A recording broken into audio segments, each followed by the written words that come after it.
Hello everyone, welcome back to PV medical classes. और आज का टॉपिक है the roles and responsibility of a midwife और nurse practitioner midwife vary depending on the setting, hospital और community.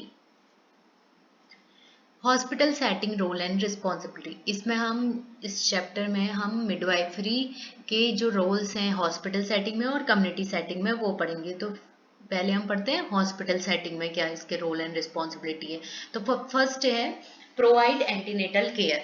Antenatal care किसको provide करेंगे? वो जो जिनकी ऐसी प्रेग्नेंट वुमेन जिनकी डिलीवरी होने वाली है, और एंटीनेटल टाइम हम कहते हैं कंसीव से टिल बर्थ। तो monitor pregnancy progression, perform diagnostic test and educate expectant mother.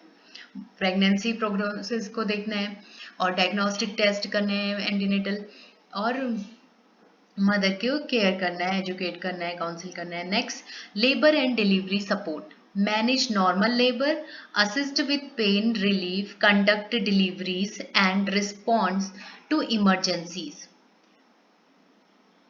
Midwives को लेबर के टाइम पे और डिलीवरी के टाइम पे भी सपोर्ट प्रोवाइड करना है, पेन रिलीफ केयर में मैनेजमेंट करना है और डिलीवरीज कंडक्ट कराने में हेल्प करना है, एंड इमरजेंसीज को भी रिस्पॉन्ड करना है, मैनेज करना है। Next, postnatal care, assist the mother and newborn, support breastfeeding and provide discharge education. Postnatal means जहाँ पे कि डिलीवरी हो गई होगी तो मदर और न्यूबॉर्न दोनों को देखना है।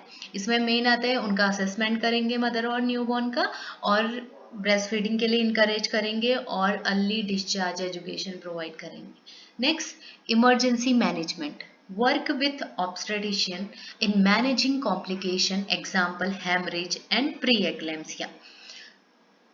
मिडवाइफरी का एक और रोल है इमरजेंसी के टाइम पे मैनेजमेंट करना। अब ये इमरजेंसी क्या है? जो ऑब्स्टेटिकल कॉम्प्लिकेशन है, जैसे कि PPH, haemorrhage, postpartum haemorrhage, pre eclampsia, ये सारी चीज़ों को मैनेज भी करना है।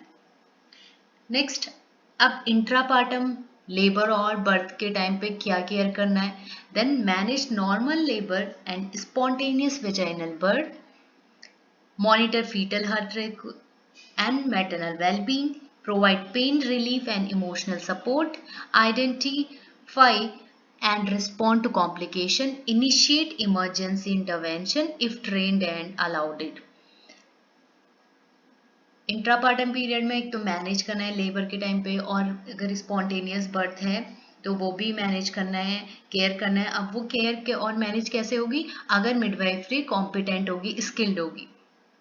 नेक्स्ट, फीटल हार्ट रेट बहुत इंपॉर्टेंट है, इसका मॉनिटर करना है प्रॉपर रेगुलरली, और मदर की कंडीशन देखनी है कि मदर में सपोज कभी होता है कि हाइपरटेंशन हो गया और एडीमा एक्सेसिव अमाउंट में है, अदर कॉम्प्लिकेशंस भी हो सकते हैं, और पेन रिलीफ मैनेजमेंट प्रोवाइड करना है वुमेन को, और इमोशनली सपोर्ट करना है स्टाफ को। देन कोई भी कॉम्प्लिकेशन है तो उनका इमरजेंसी इंटरवेंशन करना है। और जब भी हम कोई प्रोसीजर करते हैं तो पहले हम सबसे पहले तो ये होना चाहिए कि सर्टिफाइड होना चाहिए, ट्रेंड होने चाहिए, और उस प्रोसीजर को अलाउडेड रहने चाहिए। जैसे कि हम केयर प्रोवाइड करते हैं, हम मीन्स जो मिडवाइफरी है। Next, postnatal postpartum care. Postpartum care में आएगा दोनों मदर और बच्चे का फिजिकल एग्जामिनेशन करना है।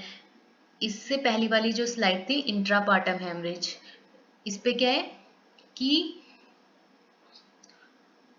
आपको मदर की केयर करनी है, और मदर की केयर करते टाइम जब लेबर में है, ठीक है, फिर जैसे ही सडन बर्थ हो गया फिर हमारी ये थर्ड स्टेज आती है पोस्टनेटल केयर, जहाँ पे कि हम असेसमेंट तो मदर का करना ही करना है, फिर न्यूबॉर्न का फिजिकल और इमोशनल हेल्थ का भी हम देखते हैं।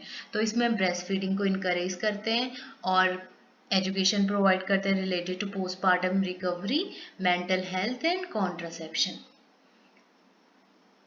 ये तीनों चीजें क्या है? पोस्टपार्टम रिकवरी मीन्स कि अर्ली जो bringing back to normal stage जो वुमेन आ जाएगी, और मेंटल हेल्थ मीन्स वो जैसे कि पीपीएच हो, पीपीएच तो अलग कंडीशन है, मेंटल हेल्थ में ये है कि पोस्टमार्टम डिप्रेशन आता है, पोस्टमार्टम साइकोसिस आता है, तो वो कंडीशन भी उनको चेक करनी है मिडवाइफ्स को। एंड कॉन्ट्रासेप्टिव इम्पोर्टेंट है, जैसे अगर कोई वुमेन है उसके ऑलरेडी 3 चाइल्ड है, 4 चाइल्ड है, तो उन सब के लिए भी वो एजुकेशन प्रोवाइड कर सकती है।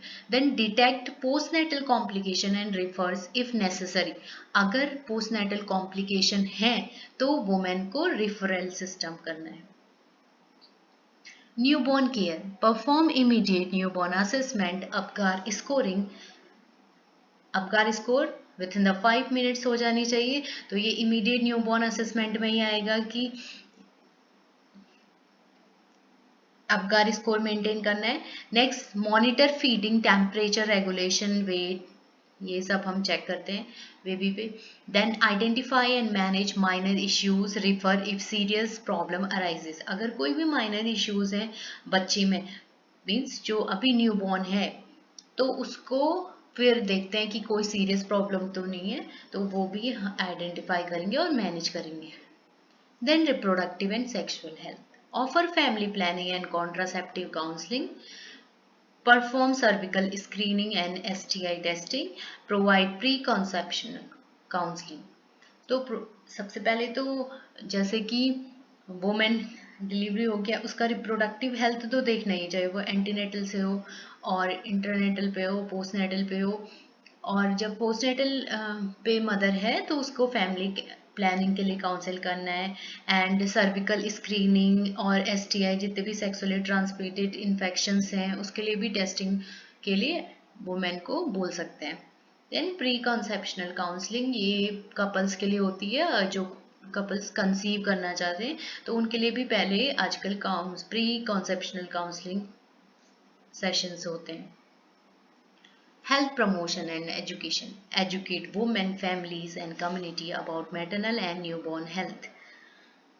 ये बहुत इंपॉर्टेंट है कि वुमेन की हेल्थ के लिए पूरी फैमिलीज को तो अवेयर करना ही है, कम्युनिटीज को भी अवेयर करना है कि कितनी इंपॉर्टेंट होती है मदर और न्यूबॉर्न की health. Then promote inform decision making and right based care. Then women को इन्फॉर्म करना है, कंसेंट लेना है कोई भी प्रोसीजर करते हुए, और कोई भी डिसीजन ले रहे हैं तो वुमेन को भी इन्फॉर्म करना है। Collaboration and referrals. Collaboration means जितने भी मिडवाइफ्स हैं वो एक कोलैबोरेटिव वे में काम करती हैं, जैसे कि work with the physician, nurse and other health care professional, and refer high risk cases to the appropriate specialist. एक तो कोलैबोरेटिव वे में काम करना है, और दूसरा नेक्स्ट अगर कोई भी हाई रिस्क केसेस है तो उनको स्पेशलिस्ट सेंटर पे भेजना है। नेक्स्ट, इसको प्रैक्टिसेस फॉर मिडवाइफ्स, इसको हम नेक्स्ट जो सेशन है उस पे पढ़ेंगे। तब तक के लिए आप इस चैनल को लाइक एंड सब्सक्राइब कीजिए। Thank you.